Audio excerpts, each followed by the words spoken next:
Buenos días, mi nombre es Mario Morales, defensor del televidente del Canal 1. Bienvenidos a Uno TV, el espacio de todos ustedes, los televidentes de este canal. Esta media hora está dedicada integralmente a sus inquietudes, a sus propuestas, a sus ideas.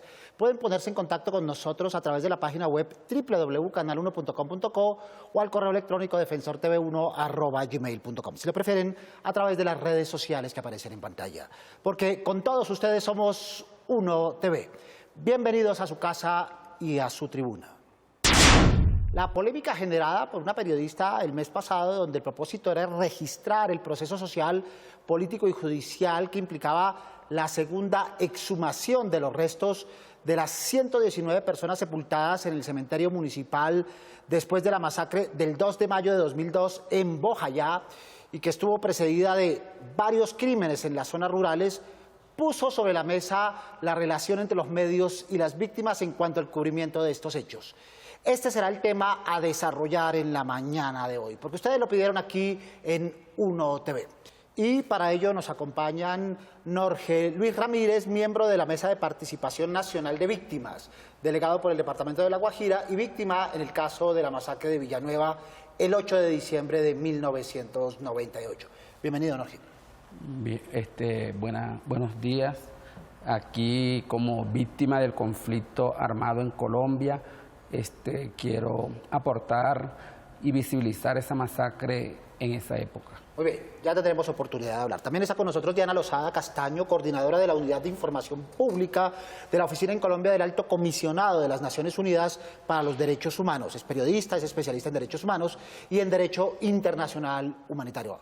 Ha trabajado en El Tiempo, en El Colombiano, entre 1992 y 2001, cubriendo conflicto armado y derechos humanos. Además, es tallerista sobre cubrimiento periodístico de derechos humanos, víctimas y conflicto en México, Guatemala, Paraguay y Panamá. Bienvenida, Diana. Buenos días, Mario, y buenos días a toda la audiencia. Muchas gracias por atender nuestra invitación. Salimos a preguntarle a los televidentes si están de acuerdo con la forma como cubren los periodistas y los medios la información que involucra a víctimas de la violencia. Veamos qué contestaron. Sí, me parece que son un poco amarillistas, que exageran a preguntarle a la gente, por ejemplo, cuando hay víctimas, ¿qué siente? ¿Qué siente de que su familiar haya muerto o se haya accidentado eso? Son como muy crudos en sus preguntas. Bueno, pues me parece que los periodistas cubren a las víctimas pues en parte de mala manera, porque pues hay veces en que ellos hacen preguntas pues que no son convenientes en ese momento, digamos, como que cómo se sintió después de cierto atentado. Es muy obvio que, digamos, las personas no se van a sentir nada bien. Yo opino que el tratamiento que le dan los periodistas cuando en medios salen hablando de las víctimas, me parece que es un tratamiento adecuado en ciertos momentos, porque se ve muchísimo en medios de comunicación, periodismo, prensa, que en algunos momentos se ve el tema del amarillismo. Entonces tratan de enfocar cosas muy negativas y pues eso influye mucho en las opiniones generales de las personas. Yo creo que se ocultan bastantes cosas, ¿no?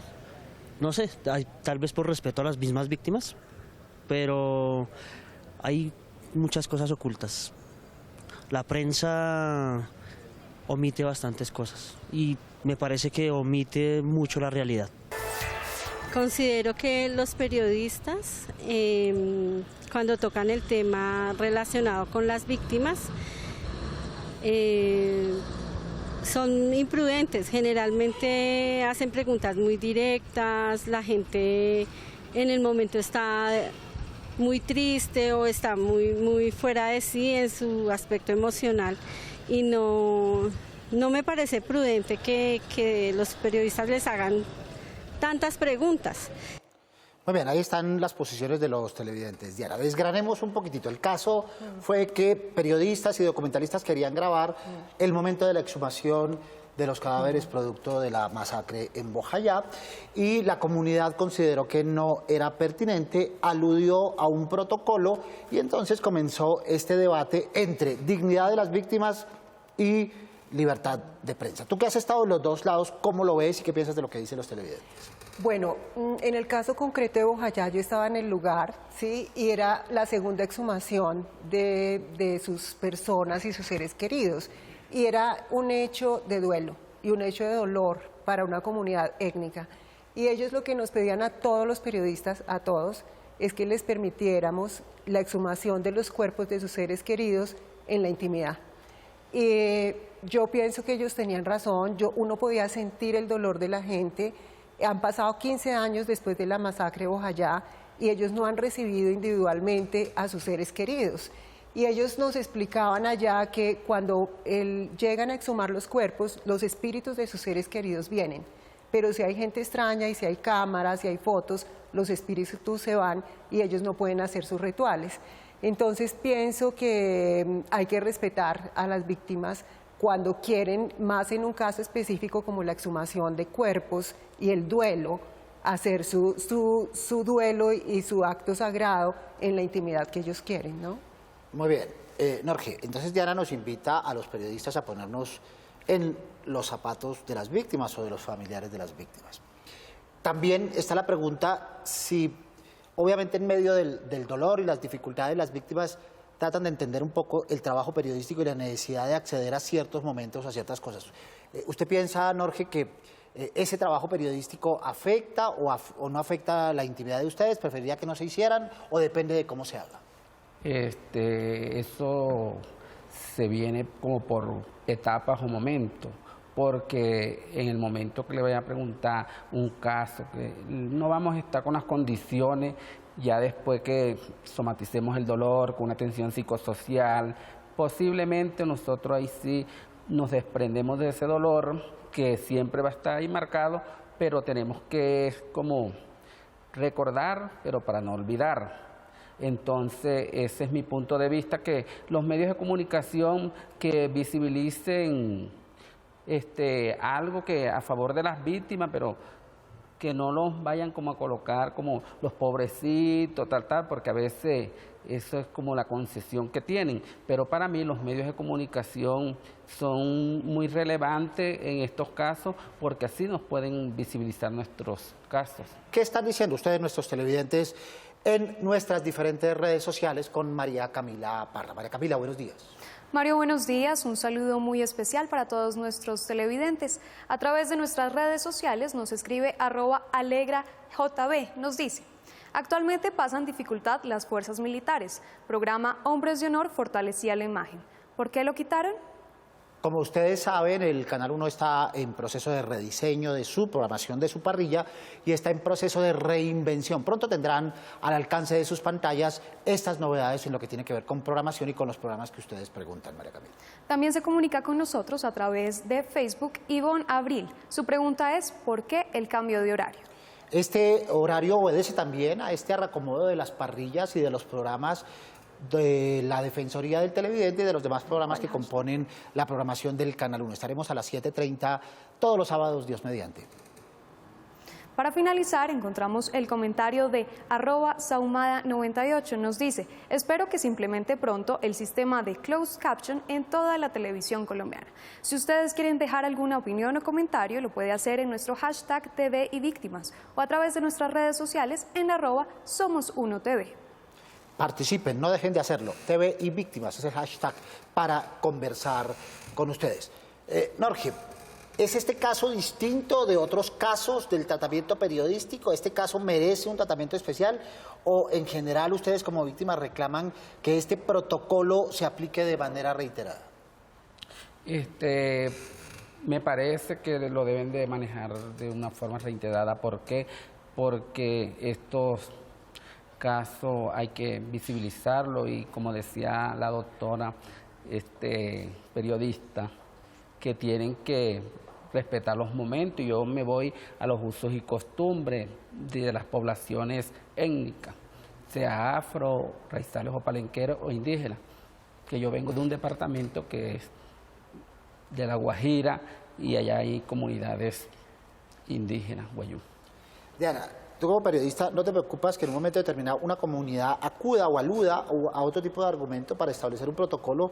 Esta vez es digamos, un argumento que tiene que ver con sus ancestros, con sus creencias, con sus costumbres, pero en un momento determinado podría pasar con otras cosas. Ya sucedió en el sur del país con una periodista de Caracol Noticias, donde la comunidad consideró que los medios los estigmatizaban y los revictimizaban y consideraban que no era pertinente y pedían revisar el material. De alguna manera eso compromete la libertad de acción y la libertad de expresión de los periodistas. ¿Tú crees que eso no se puede replicar de otras maneras y con otras modulaciones? Bueno, yo creo que hay diversos derechos, ¿cierto? Está el derecho a la libertad de expresión, que no es ilimitado, y están otros derechos que también están alrededor de ese derecho. Entonces pienso que aquí hay dos reflexiones que me parecen muy interesantes. Una, de parte de nosotros los periodistas, la autocrítica, el ego, hasta dónde va nuestro ego y hasta dónde nuestra reflexión sobre cómo cubrimos los temas del país. Sabemos cubrir la guerra, pero no sabemos cubrir una sociedad empoderada y con derechos. No sabemos cubrir la paz, son dinámicas distintas. La guerra se cubre en ir ya, hacer las entrevistas, preguntar ya. Ya la parte de construcción de paz se cubre en mirar a las comunidades como comunidades con derechos y empoderadas. En ese sentido, a mí la experiencia de Bojayá me parece que es muy interesante, porque yo creo que las audiencias de las que hablamos tanto en periodismo son fundamentales y que las audiencias deben ser fuertes y ser capaces de reclamar sus derechos también a la prensa. Entonces, me parece un ejercicio interesante desde las comunidades víctimas, que no sé si se lo han propuesto o no, pero no lo están haciendo ver. Ustedes han cubierto 15 años este proceso y nosotros no estamos de acuerdo como lo están cubriendo. No nos lo dicen así porque tienen otros términos, nos los dicen en su lenguaje. Entonces nos están llamando a ver qué hemos hecho nosotros mal, pero también qué pueden exigirnos las comunidades, la audiencia y los receptores a los medios de comunicación para mejorar la calidad de la información. Muy bien, Diana. Precisamente desde Quibdó nos acompaña Leiner Palacios, Leiner del Comité por el Derecho de las Víctimas de Bojayá. Queremos preguntarle cuál es el rol de los periodistas en la construcción de paz en este tipo de cubrimientos y si son necesarios los protocolos. Buenos días, Mario. Gracias por la invitación. Yo pienso que el rol del periodismo tiene que seguir siendo informar al país sobre las realidades que se viven en las atrocidades de violación de derechos humanos en cada una de las regiones, siempre y cuando esta información pues no atente contra la dignidad y la intimidad que merecen cada una de las víctimas que están sufriendo en ese momento por la violación de determinado derecho. Yo pienso que deben haber más bien unos marcos éticos de respeto, donde el periodista debe tener una sensibilidad por el dolor y el sufrimiento que esa persona en ese momentico está. Y en ese sentido, ese respeto lo debe también llevar a tomar distancia en los momentos que la víctima se considere que debe estar sola.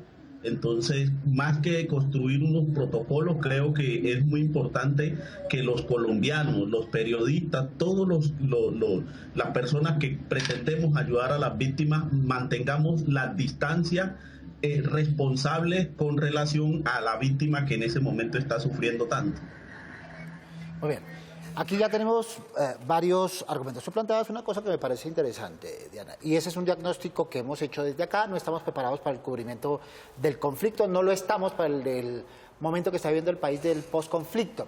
Es necesaria una recapacitación de los periodistas, una formación a tono con la época que estamos viviendo.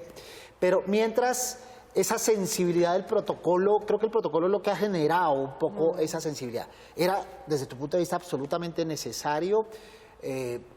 ¿No era mejor a través de una conversación, de una sensibilización, de tal manera que esto no genere colas y efectos ulteriores? Sí, mira, la comunidad planteó hacer un protocolo, lleva un año planteándolo, siempre me lo han preguntado y yo les digo, no entiendo para qué el protocolo, pero ellos lo querían hacer. Y lo escribieron ellos y lo validaron en una asamblea con 200 personas y volvieron a insistir, mira el protocolo. Yo le dije, yo veo muy complicado ese protocolo en el sentido de que no creo que los periodistas lo vayan a seguir. pero si ustedes quieren lo enviamos y enviamos el protocolo. Pues ya tenemos, Norge, dos alternativas. Una, reeducar, recapacitar, actualizar a los periodistas, que es un trabajo permanente, por supuesto, y otro, el protocolo. Pero si no está en ninguna de las dos cosas, ¿cómo podemos conciliar? El periodista dice, no quiero aceptar el protocolo. La comunidad dice, ustedes no están preparados, pueden generar esa acción con daño de la cual habla Diana. ¿Cómo conciliar esa situación que puede ser complicada?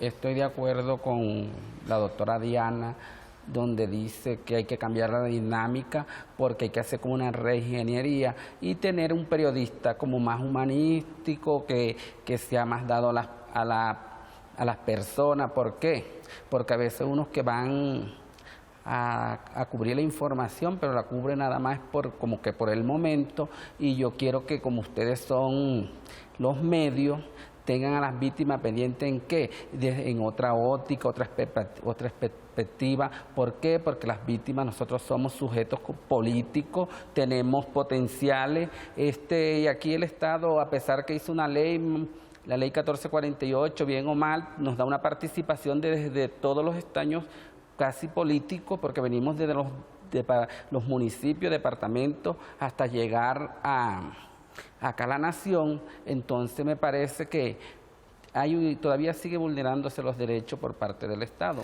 Muy bien, en Uno TV ustedes, nuestros televidentes, tienen la palabra. Veamos nuestra primera tribuna.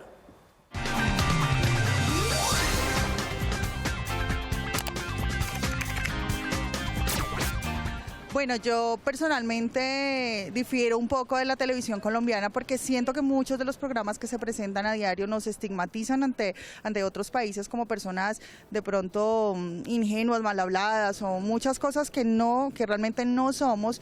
Y pues si vamos a mirar las novelas, pues definitivamente es un tema que realmente no nos tocan tan de cerca, pero sí deberíamos de pronto ser un poco más selectivos a la hora de informar o de dar un tipo de programa, no solamente basándonos por el rating, sino por lo que realmente la gente quiere ver. Muy bien, la eficiencia a la hora de narrar. Diana, narrar conflicto y sobre todo las consecuencias del conflicto ponen un dilema en general a los medios y a los periodistas, y es, siempre decimos, narremos las víctimas. ¿Cómo narrar las víctimas y cómo disociar o cómo separar o cómo hacer confluir la narración del dolor? Es cierto que a veces se aprovecha excesivamente el dolor y se desdibuja a la víctima. Siempre decimos, démosle rostro a las víctimas. ¿Cómo hacerlo? Bueno, es que eso es un ejercicio que se hace en la práctica. Voy a volver al caso de Bojayá, por lo que yo estaba en esos días allá, pero solo sintiendo y escuchando uno podía narrar el dolor. La primera vez que llegamos al cementerio, un cementerio en la selva, en el bosque tropical húmedo, los familiares decían, ahí está Moisés, que tiene 1 año, y ahí está Hubertina, que tiene 22 años y 2 hijos. Y yo pensaba dentro de mí, pero ellos murieron hace 15 años, pero para la gente estaban en presente. Y entonces la gente habla, sin ni siquiera tú preguntar mucho. Y te explicaban, yo creo que escuchando mucho a la gente y teniendo la sensibilidad del momento, uno lo puede narrar. Entonces uno puede saber que Moisés está ahí para la gente y Hubertina también. Y ellos mismos me contaron, los espíritus vienen, están con nosotros en el momento del ritual y nosotros vamos a encenderles una vela hasta que estas personas vayan a Medellín, Medicina Legal estudie su ADN y después vuelvan a Bojayá en 4 meses y después vayan al cielo. Entonces yo creo que la narración de ellas es tan rica que tú como periodista escuchándolos, mirando el ambiente, puedes narrar lo que ellos están sintiendo. Y si en ese momento ellos te dicen eso y te piden, mire, por favor, solo el momento en que están sacando los huesos, no queremos fotos, no queremos que esté ahí, pues uno respeta, se va, y en la noche, al otro día, en 2 días puedes ir y hacer otras preguntas que te ayudan a construir la historia desde los derechos de ellos. Y otro dato, yo creo que es fundamental el contexto, saber qué fue lo que sucedió, porque es parte del derecho a la verdad, cómo sucedieron los hechos, cuántas víctimas hubo y qué están pidiendo las víctimas. Y por ejemplo en el caso de Bojayá, porque es después de 15 años, ellos no tienen aún los cuerpos de sus seres queridos. ¿Y qué significa? No los cuerpos, sino sus restos mortales. Y para ellos como comunidad étnica, ¿qué significa esto? Norge, ¿usted qué le respondería a un periodista que, como sucedió en los comentarios en medio del debate, decía, nos piden cubrir las víctimas, vamos a cubrir las víctimas o van a cubrir las víctimas y no podemos, entonces ¿cómo hacemos? ¿Qué le respondería? Ahí los periodistas, me imagino que ellos tomarían las estrategias, la forma, cómo de llegar en ese caso, a la persona afectada, porque dentro de los periodistas también ellos deben tener personas que son psicólogos, porque ellos no van a actuar de pronto a veces de una forma a la ligera. Hay que saber de llegar contacto a las víctimas, porque a muchos no les gusta hablar, son susceptibles, pero nosotros como víctimas ya tenemos que desprendernos más de esos estigmas, porque nosotros tenemos unos valores, tenemos unos potenciales y queremos salir adelante como víctima, como sujeto político, porque estamos construyendo paz y eso es lo que se necesita aquí. Muy bien, el reclamo de las comunidades y particularmente de las víctimas sin duda parece legítimo. Una pregunta que se hacía a los periodistas, Diana, es ¿por qué no supimos que esos protocolos, si tenían ya un año de duración, existían? ¿Por qué no debatimos eso al margen de los sucesos? Para no tener que tocar la sensibilidad del suceso en medio del debate dignidad como derecho versus libertad de expresión como derecho. Pues yo pienso que lo que pasó ahí son simplemente circunstancias. Ellos viven en una región selvática, bosque tropical húmedo del Chocó, están muy alejados de todo y los periodistas vivimos aquí en las ciudades, en Medellín, Bogotá, Cali, Quibdó, no donde ellos están. Cuando yo digo que llevaban un año es porque ellos llevan mucho tiempo trabajándolo, pero en su territorio. Y vieron la oportunidad justo ahí de sacarlo. Ahora, yo quiero que la gente entienda que son comunidades que viven en medio de la extrema pobreza y que han sido discriminadas por muchos años y que el Internet les llegó hace un mes, 2 meses, o sea, no tienen lo que nosotros tenemos. Entonces, desde Bogotá, desde Medellín, desde Quibdó, a veces es fácil decir, si el protocolo estaba, ¿por qué no lo mandaron antes? Porque no tenían Internet, ni listado de medios. Ellos me dijeron, por favor, nos envías este protocolo. Yo dije, sí, les envío el protocolo y les envié al otro día que llegué a Bogotá el protocolo. Entonces, obvio que sí creo que hay que conversarlo, hacer esta discusión, pero creo que no fue premeditado por parte de ellos, sino que dentro de su vida y sus circunstancias, en ese momento fue que salió ese protocolo. Muy bien, regresemos justamente con Leiner Palacios del Comité por el Derecho de las Víctimas en Bojayá. Leiner, ¿cómo respetar el derecho a la intimidad de las víctimas sin restringir el derecho a la libertad de prensa?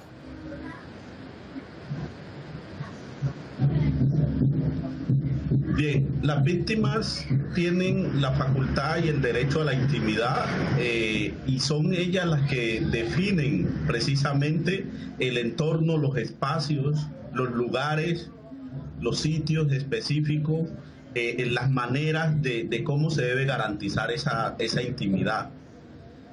A partir de ese conocimiento de esos lugares, de esos sitios, de cada uno de los momentos que la persona considera se deben respetar, el periodista debe garantizar, no vulnerar y no transgredir esos lugares donde la persona considera que son fundamentales para elaborar su duelo. Ha puesto, Diana, un punto muy importante, garantizar. ¿Cómo garantizar? ¿Cómo periodista puede garantizar? ¿Con su palabra? ¿Con un diploma? ¿Con su experiencia? ¿Con su hoja de vida? ¿Con sus trabajos previos? ¿Cómo? ¿Con un diálogo previo? ¿Cómo? Yo creo que, primero que todo, respeto, ¿cierto? Que nosotros lleguemos con respeto a las comunidades, lo dices tú, Mario y Norgen. Yo creo que conversar. Yo creo que si uno conversa y los entiende y se pone en el lugar de ellas y ellos, la situación no se sale de las manos. Entonces creo que sí, un paso muy importante es que los periodistas debemos llegar con un contexto de qué fue lo que pasó, con la historia del lugar y con muchísimo respeto, siempre. Y conversar y escucharlos. Y cuando escuchamos, llegar a negociaciones sobre nuestro trabajo y lo que vamos a hacer ahí. Porque pero sí creo que la base es el respeto de nosotros hacia ellos también. Porque estamos en su territorio, porque han sido víctimas de una grave violación de derechos humanos, porque están sufriendo las consecuencias de esas violaciones y porque todavía estamos en un momento en que esas zonas viven el conflicto.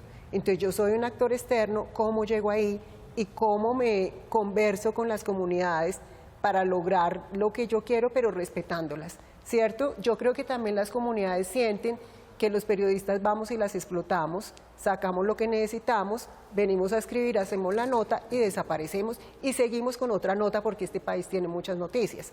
Creo que eso es muy respetuoso con la gente y con las comunidades y con las víctimas, y que eso debemos plantear otra forma de acercarnos y hacer periodismo. Muy bien, Diana, escuchemos a otro de nuestros televidentes en la siguiente tribuna.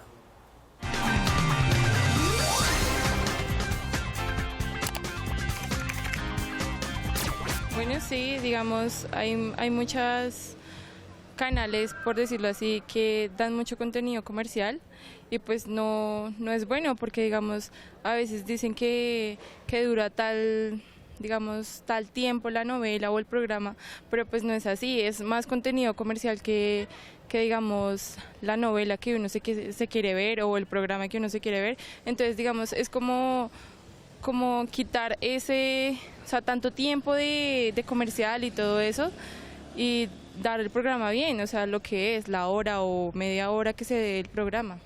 Bien, es necesario racionalizar de una parte y de la otra para que los televidentes queden contentos con los contenidos que ofrecen los programas. Finalmente, Norge, ¿cómo ven ustedes, desde la perspectiva del cubrimiento que actualmente tienen las víctimas en los espacios televisivos y en los espacios de ficción? ¿Es adecuado? ¿Ustedes tienen una posición crítica? ¿Están conformes? Nosotros como Mesa Nacional de Víctimas y víctimas de toda Colombia no estamos conformes de cierto modo. ¿Por qué? Porque nosotros queremos que nos visibilicen, no que visibilicen tanto casos de muerte y estadística, sino lo que hacemos a favor de nuestras comunidades como defensores de derechos humanos y de víctimas aquí en Colombia. Muy bien, Diana, muy brevemente, el paso a seguir. ¿Cómo limar esas asperezas? ¿Cómo mediar? De eso se trataba también ese espacio en la mañana de hoy. ¿Cómo mediar para que haya un acuerdo donde pues nadie salga perdiendo y donde tampoco haya distanciamiento entre medios y víctimas? Bueno, uno, que los periodistas nos capacitemos y que aprendamos de ciencias políticas, de derechos humanos, de derechos de las víctimas, de la acción sin daño. Cuando uno tiene todo ese conocimiento y le suma la sensibilidad y le suma la teoría del periodismo, yo creo que puede llegar más fácil a negociaciones y a comprensión. El segundo paso, pues es seguramente más adelante un encuentro entre periodistas y víctimas, pero yo sí creo que los periodistas y las periodistas antes de ese encuentro tienen que tener un análisis y una capacitación a nivel político y de derechos para llegar con comprensiones claras sobre cuál ha sido el recorrido de estas historias en el mundo. Y con las personas víctimas, pues que tengan muy claros sus derechos. Muy interesante que se formen como audiencias también, y eso me encanta porque creo que es un empoderamiento muy bonito de parte de las víctimas.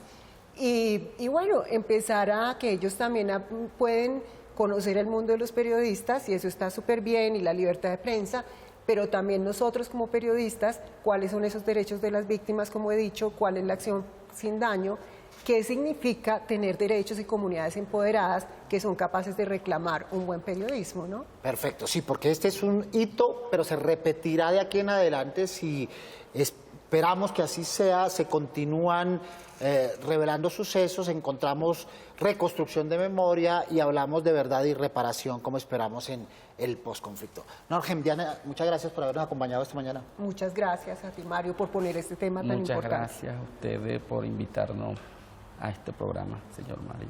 Con mucho gusto. Y a todos ustedes, televidentes del Canal 1, los esperamos todos los sábados a las 7:30 de la mañana en la cita. No se olviden de ver 1 TV. Prográmense con nosotros.